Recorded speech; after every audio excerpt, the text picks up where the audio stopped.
Oh, ano na? Yan o.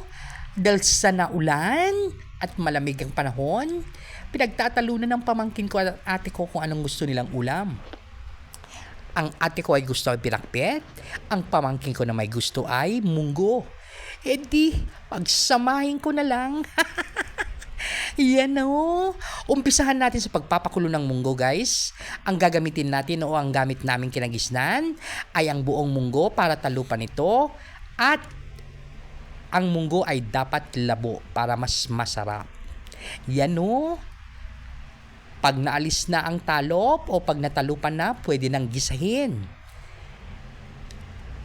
Intay agisaren kakabsat. Sisyenta yi karne, tak na may warna di manteka na.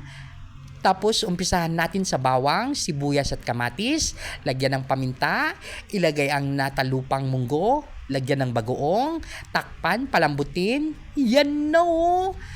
Pag lumambot at lumapot sa ganitong itsura, pwede na nating ilagay ang mga sahog. Tulad nga ng sinabi ko, pag iisahin ko, naluto na ang munggo, ilagay ang sahog, una ang talong. Sunod ay okra.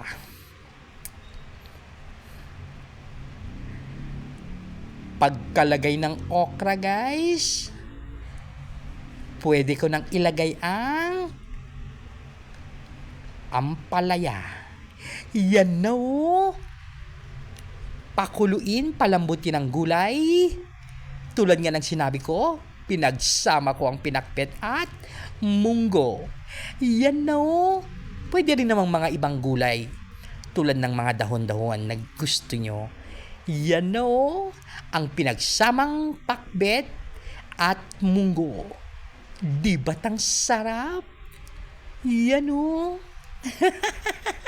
Halina, kain tayo. Till next time.